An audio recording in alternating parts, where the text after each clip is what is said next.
Wie können denn unsere Kunden Prozessmanagement zum Leben erwecken innerhalb des Unternehmens mit NDAs? Wir haben vor allem zwei Themen festgestellt. Das eine ist der greifbare Nutzen. Die Mitarbeiter brauchen wirklich einen Mehrwert im Tagesgeschäft, in ihrem alltäglichen Dasein. Und das andere ist, sie müssen das Gefühl haben, dass sie den Prozess beeinflussen können, dass sie mitwirken können, dass Optimierungen gehört werden und auch am Ende des Tages umgesetzt werden. Kleines Beispiel. Wenn wir jetzt ein fiktives Unternehmen haben, zum Beispiel Thema Rechnungsprozess. Ich wirke in der Buchhaltung am Rechnungsprozess mit und schaue mir zum ersten Mal überhaupt den Ablauf im Unternehmen an. Das heißt, ich gehe ins System rein, sehe, wie der Prozess abläuft und weiß, okay, wie sehen die einzelnen Schritte im Prozess eben entsprechend aus. Was jetzt das Spannende ist, ich sehe nicht nur, wie läuft der Prozess eben ab, sondern ich kriege alle Informationen, die ich brauche mit dem Prozess herum. Das bedeutet zum Beispiel Checklisten. Wenn ich jetzt eine Rechnungsprüfung durchführe, dann habe ich Dokumente, da ist drin beschrieben, was muss ich denn alles checken. Also sind die Kopfdaten vorhanden, sind die Rechnungspositionen korrekt, Zahlungsziele wie vereinbart.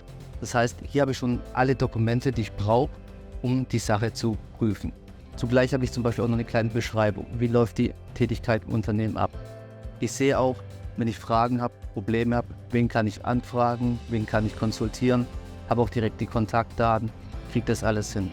Oder wenn wir zum Beispiel auch digitalisiert haben, dann kann ich direkt auf die Aufgabe klicken im Portal und gelange zum jeweiligen ERP-System und kann zum Beispiel dort die Rechnungsprüfung durchführen. Das heißt, die Mitarbeiter finden in dem System den aktuellen Stand vor. Das ist das Wichtige, dass wir nicht irgendwie an verschiedenen Stellen schauen müssen, sondern sie wissen, hey, wenn ich da reinschaue, das ist der aktuellste Stand. Und sie wissen dann eben auch, sie haben alle Informationen darin vorliegen. Sie müssen an keine anderen Stelle im Unternehmen schauen. Das heißt, zentrale und aktuelle Ablage ist gegeben und es gibt mir in meinem Tagesgeschäft einen riesen Mehrwert. Das ist so Part 1. Part 2 ist aber auch zu sagen, das ist der Status Quo. Und dann eben daran zu gehen, zu sagen, ich kenne den Prozess jetzt auch nach einer Weile und sehe, da sind Optimierungen notwendig. Oder Dinge im Tagesgeschäft laufen doch in Einzelfällen anders ab. Da möchte ich ein Feedback in den Prozess geben können. Das können wir zum Beispiel bei uns über die interaktiven Kommentare. Das heißt, ich kann zum Beispiel direkt Leute ansprechen und möchte dann eben auch sagen, hey, hier ist zum Beispiel noch eine Checkliste notwendig, hier laufen Schritte anders ab, hier müssen zum Beispiel ab einem gewissen Rechnungsvolumen, zum Beispiel Rechnungen mit einem Betrag über 500 Euro, weitere Freigaben erteilt werden, all das noch nicht implementiert. Oder ich möchte zum Beispiel auch eine Digitalisierung anstoßen, weil wir zig manuelle Schritte haben und das möchten wir jetzt einfach vereinfachen. Und darum geht es dann wirklich, dass ich als Nutzer Feedback geben kann in dem Prozess.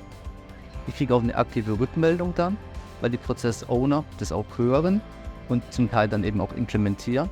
Das heißt, ich weiß, okay, da ist was passiert. Ich habe das Gefühl, ich wirke dann wirklich im Prozess mit. Und das sind so die zwei Faktoren. Das heißt, das eine, ich habe einen greifbaren Mehrwert, einen Nutzen, weil ich finde alle Informationen. Und das andere, ich kann das Prozessmanagement, die Prozesse des Unternehmens einfach auch aktiv beeinflussen. Und das sind so die zwei Erfolgsfaktoren, wie man, sag ich mal, zu Beginn in das Thema reinsliden kann.